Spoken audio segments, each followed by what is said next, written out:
the Sins review. I'm your host, Jackie Sins.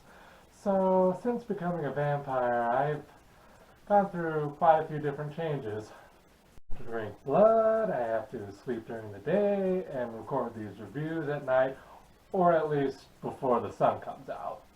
I've not started losing my hair.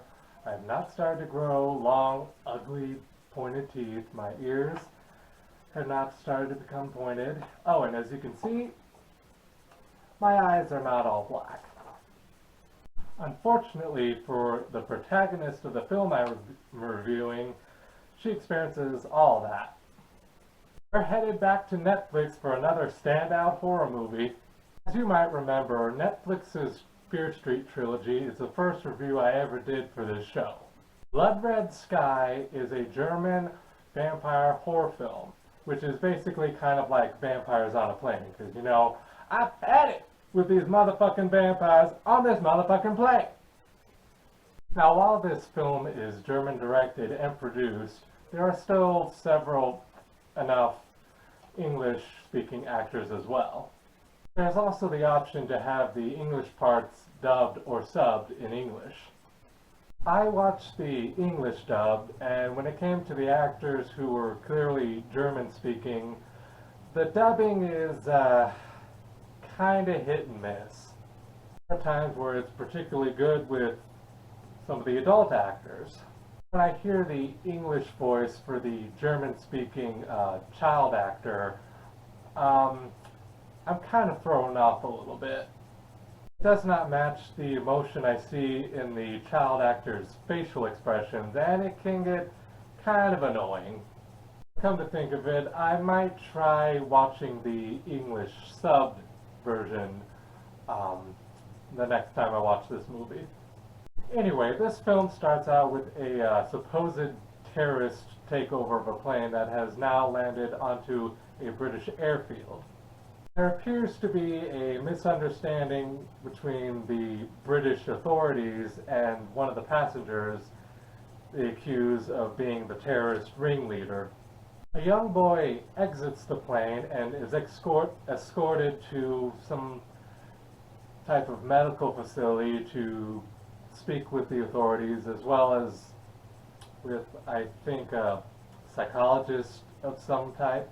This is all happening in the present time, and we are then brought back in time in like 24 hours earlier.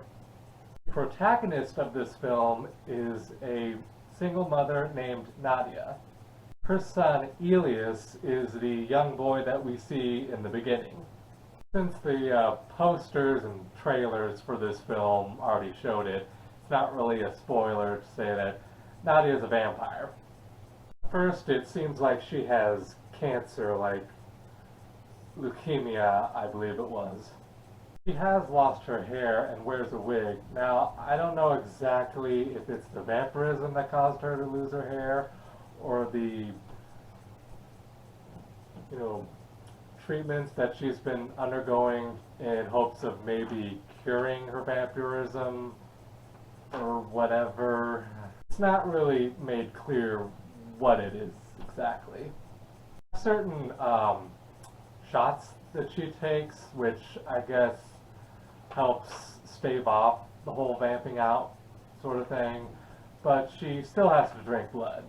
I'm pretty sure it's animal blood. I mean, that's what I drink.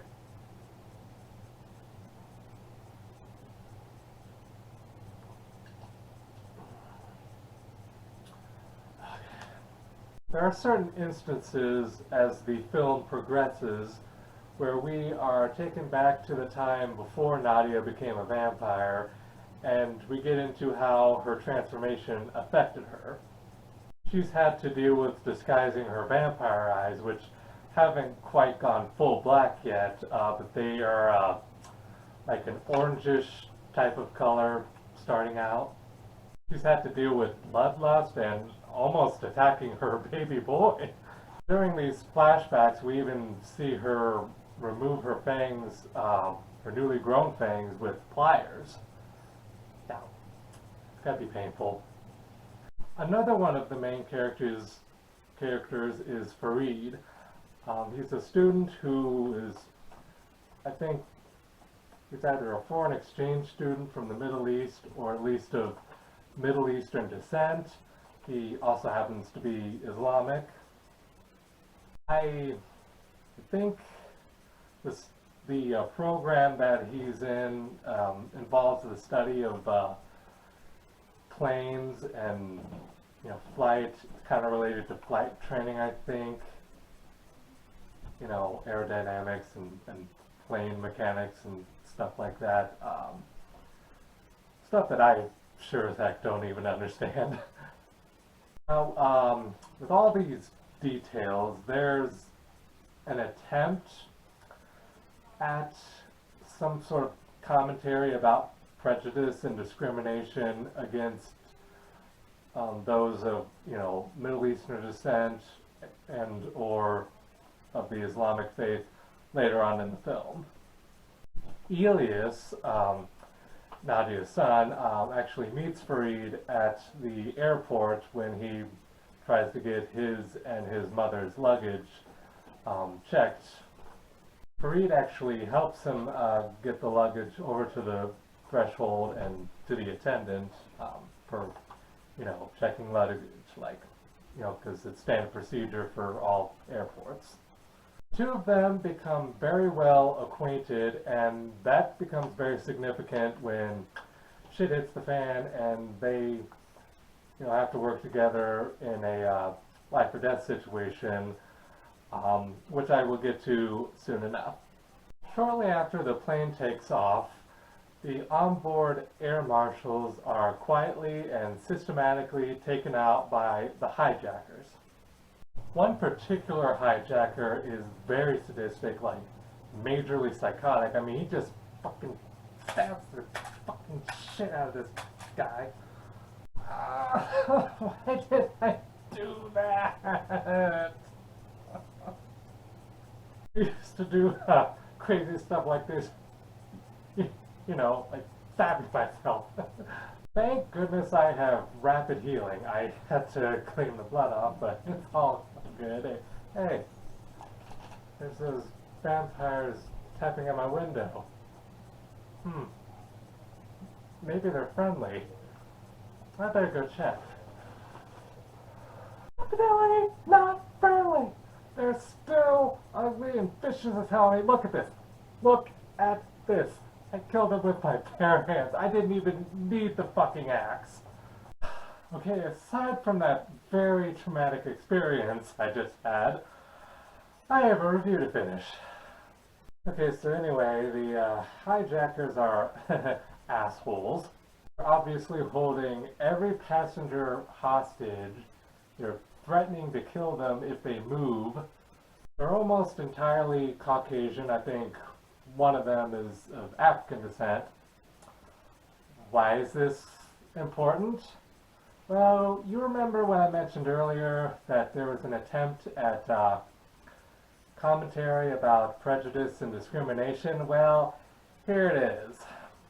The non-Middle Eastern and non-Islamic hijackers have certain motivations that just don't quite line up with the commonly assumed traits of terrorism. Yeah, the hijackers try to pin the whole thing on Fareed and this other guy with a similar background and make it look like Islamic terrorism. Both of them are familiar with plane mechanics and have some sort of flight experience training-ish, and so that makes them look even more incriminating or something like that. I don't feel like this commentary was executed very well. I mean, it's kind of just a plot device with some commentary sprinkled on it. I wouldn't say it was particularly bad. I do feel like they were genuinely trying to get a good message across.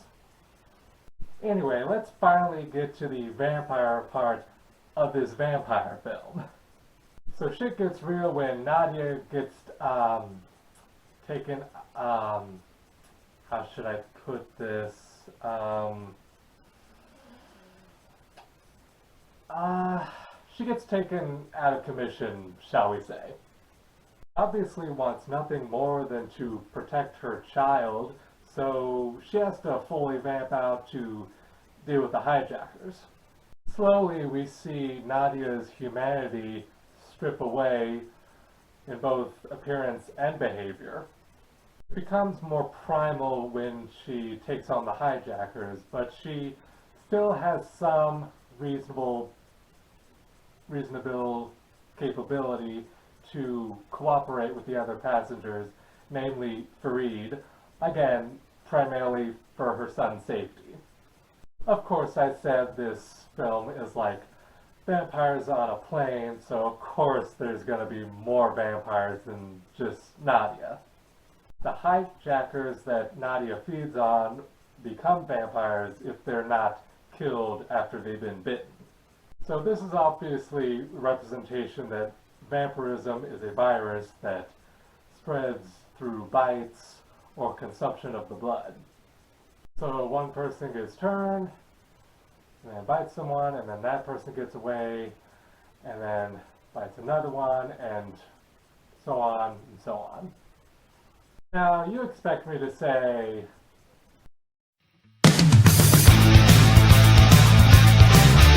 goregasms. Yes, there is plenty of gore and plenty of horror. This is a horror movie, and it's a pretty damn scary horror movie. These vampires, they kind of remind me of the ones from 30 Days of Night, which I will likely review in the future. What I like most about this film is the mother and son relationship. I like the poignancy. She is losing her humanity to save her son. She is making a sacrifice for him. I actually got really emotionally invested in this. So pretty much I would say this is a very good vampire movie, like I haven't seen for a decade. Scary, it's thrilling, it's poignant, and I really enjoyed watching it. Good job, Netflix. I give Blood Red Sky full sins. Until next time, this has been the Sins Review. I'm Jackie Sins, and I'm cursed. The evil must not be allowed to spread.